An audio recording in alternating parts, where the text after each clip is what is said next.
ചാലിയത്ത് മുസ്ലിം ജമാഅത്ത് മസ്ജിദ് ഉദ്ഘാടനത്തിന് മുന്നോടിയായി സാംസ്കാരിക സമ്മേളനം നടത്തി. NK പ്രേമചന്ദ്രൻ നബി ഉദ്ഘാടനം ചെയ്തു. വിശ്വാസം മനുഷ്യ നന്മയ്ക്കും സമൂഹത്തിന്റെ പുരോഗതിക്കും വേണ്ടിയാകണം വിനിയോഗിക്കപ്പെടേണ്ടതെന്ന് NK പ്രേമചന്ദ്രൻ നബി തേവലക്കര ചാലിയത്ത് മുസ്ലിം ജമാഅത്ത് മസ്ജിദിന്റെ ഉദ്ഘാടനത്തോടനുബന്ധിച്ച് നടന്ന സാംസ്കാരിക സമ്മേളനം ഉദ്ഘാടനം ചെയ്ത് സംസാരിക്കുകയായിരുന്നു അദ്ദേഹം. മസ്ജിദും ക്രിസ്തീയ ദേവാലയവും ക്ഷേത്രവും തൊട്ടുരുമി നിലകൊള്ളുന്ന തേവലക്കര മതനിരപേക്ഷ ഭാരതത്തിന്റെ മാതൃകയാണെന്നും അദ്ദേഹം പറഞ്ഞു.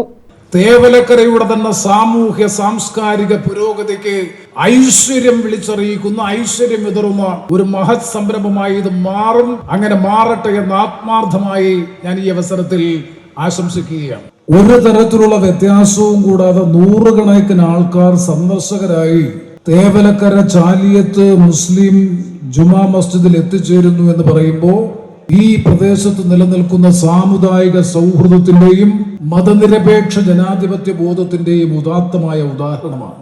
ഇത് നമ്മുടെ നാടിന്റെ പ്രത്യേകതയാണ്, സവിശേഷതയാണ്. ഇതാണ് രാജ്യത്താകെ ഉണ്ടാകേണ്ടത് എന്നുള്ളതാണ് ഈ സാംസ്കാരിക സമ്മേളനത്തിൽ ആവർത്തിച്ച് സൂചിപ്പിക്കാൻ ഞാൻ ആഗ്രഹിക്കുന്നത്. അതാണ് ഞാൻ പറഞ്ഞു വന്നത്.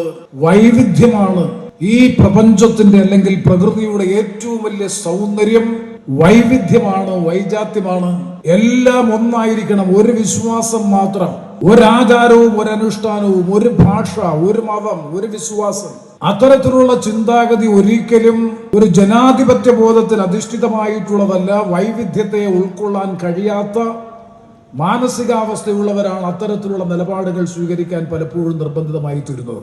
കൗൺസിൽ ചെയർമാൻ UA ബഷീർ അധ്യക്ഷത വഹിച്ചു. ഫാദർ ഫിലിപ്പ് തരകൻ, ആത്മീയാചാര്യൻ Athmadas Yami, Aliyar Qasmi, advocate G Muraleedharan, Santhosh Thuppassery, S Soman, Badaruddeen Kaimaveedu, Ismail Kunju, Talhathul Ansari, Saleem പേരാട്ട്, Ibrahim Pallikkal, Saleem കാക്കോന്റെയം, Kamaruddin വലിയവിളയിൽ, സലാം കോട്ടൂർ, തേവലക്കര ബാദുഷ, മനാഫ് വലിയവിളയിൽ, അനസ് നാഥേയത്ത്, പ്രദീപ്, തസ്ലീം വലിയവിളയിൽ, മുഹമ്മദ് കുഞ്ഞ്, അബ്ദുൾ മനാഫ്, സബീർ തുടങ്ങിയവർ പങ്കെടുത്തു.